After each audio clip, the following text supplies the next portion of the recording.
Let's talk about something really important today: how to build your personal reinforcement plan. Recovery isn't just something you have to do alone. And we all hit those moments when our control feels low. Maybe it's stress, maybe it's fatigue, maybe it's just life throwing a curveball your way. But here's the thing: when those moments happen, it's not about fighting them alone. It's about recognizing them and knowing how to tap into the support that's there for you. So today, I'm going to walk you through how to create a plan that fits your life, something that helps you stay strong when those tough moments come up. And the best part, this plan isn't just some random advice. It's backed by real science. That means you're not just guessing, you're building something that's proven to work. The first thing we're going to talk about is when you need support. We all have those days when we're tired, stressed, or feeling emotionally drained. And the truth is, these are the times when your brain's ability to regulate itself is at its weakest. So, why does that happen?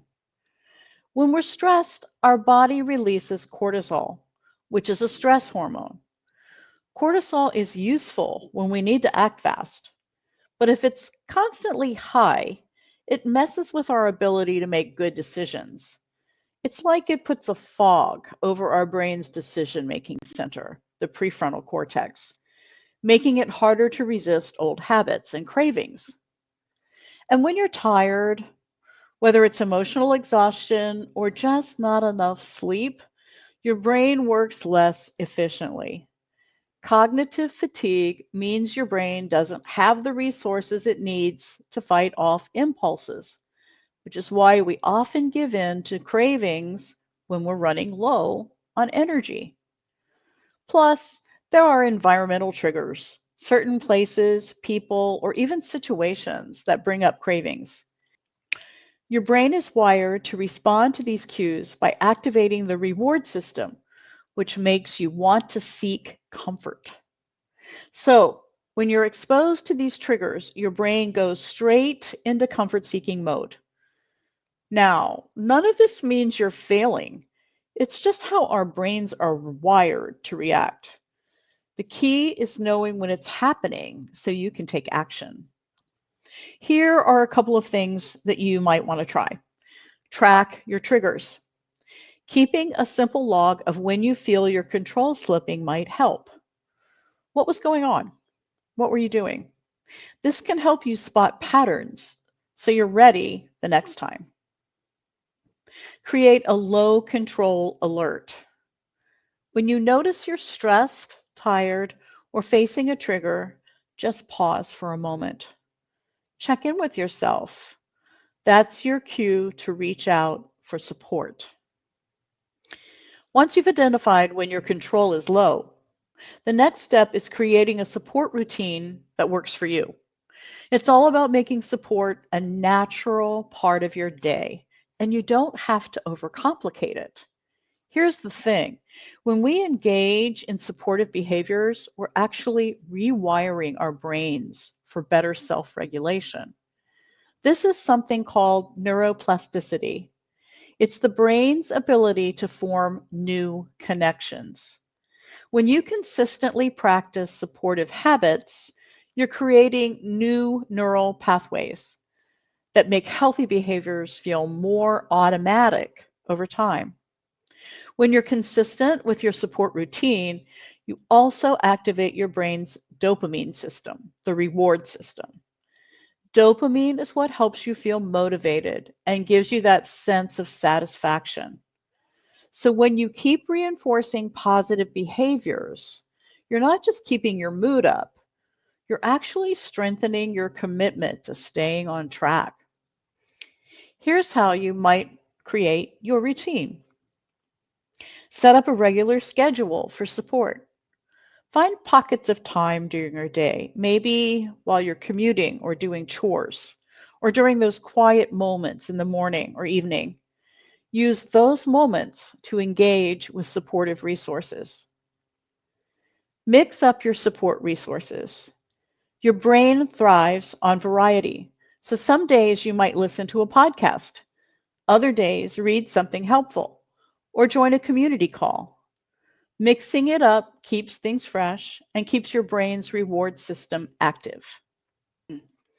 A huge part of your support plan is your community. It's not just about you. We're all in this together. Social support is incredibly important for long-term success in recovery, and there's science to back that up. When we engage with others in a positive, supportive way, our brains release oxytocin, which is the bonding hormone. Oxytocin makes us feel safe and calm, which helps us to make better decisions. It's a natural way for our nervous system to reset. When you connect with your community, you're not just gaining knowledge, you're tapping into this calming, supportive effect that can make all the difference when stress tries to take over. Here's how you can get the most from your community. Join group chats or calls. Being part of a group where you can share your experiences, hear from others, and get feedback in real time can keep you grounded and motivated. Reflect on shared experiences. When you share your progress and challenges, you're reinforcing your own growth while helping others feel seen and supported. It's this mutual exchange that makes the community stronger. Another really powerful tool in your reinforcement plan is simply asking questions. This might seem small, but it actually has a big impact on your brain. When you ask questions, you activate your prefrontal cortex, the part of your brain that helps with higher level thinking and problem solving. Asking questions increases cognitive flexibility, which is your ability to look at a problem from multiple angles and find new solutions. This is essential when you're working through challenges and figuring out what works best for you. By asking questions, you're not just reacting to situations, you're actively creating new ways of thinking. Here's what you can do. Ask yourself reflective questions. When you're struggling or feeling unsure, ask yourself things like, what am I really feeling right now? Or what would my future self want me to do? These questions can help you pause and make a healthier decision. Ask your community for feedback. If you're stuck or need a new perspective, don't hesitate to ask your community. Sometimes a fresh set of eyes can help you see things differently. Finally, to make sure your reinforcement plan is really effective, you need to balance repetition and variety. Both are important for making the process work. Repetition strengthens the neural circuits in your brain related to healthy behaviors. The more you repeat a behavior, the stronger the pathway becomes. But too much repetition without any variety can cause your brain to tune out. So it's important also to mix things up. When you use both repetition and variety, you're engaging your brain in a way that keeps things fresh, while also reinforcing the behaviors you want to make automatic. Here's how you can balance both. Set a regular schedule for reinforcement. Consistency is key. Find time every day, even if it's just 10 minutes, to engage with your reinforcement tools. Mix up your resources. Switch between podcasts, articles, journaling, and community chats. This variety will keep your brain engaged and help reinforce your goals. Now that we've covered all the steps, take a moment to reflect on what's going to work for you. Recovery is personal, and your reinforcement plan should be too. Here are some questions you might want to reflect on. Number one, when do I notice my control slipping the most? How can I be proactive in those moments? This is one of the most powerful questions you can ask yourself. Think about your day or week. Are there patterns? Maybe it's late afternoon when you're mentally drained, or after a tense interaction, or right before bed. These are moments when your brain's regulation system may be offline. Being proactive means planning for these dips. It might look like having a calming routine ready, reaching out to someone before the moment escalates, or using a grounding tool right when you feel that tug. Identifying the when is the first step to regaining choice. Prompt number 2, what types of reinforcement have I found most helpful? How can I incorporate them into my daily routine? Everyone responds differently to support. For some, hearing a familiar voice in a call or podcast can be deeply regulating. For others, it's journaling or listening to music or reading supportive messages. Once you know what works best for you, the key is weaving it into your rhythm, not waiting for a crisis, but actually making these reinforcements part of your day. That could mean setting reminders, pairing them with habits that you already have, or even making a ritual out of them. It's about creating a steady stream of support before you need it.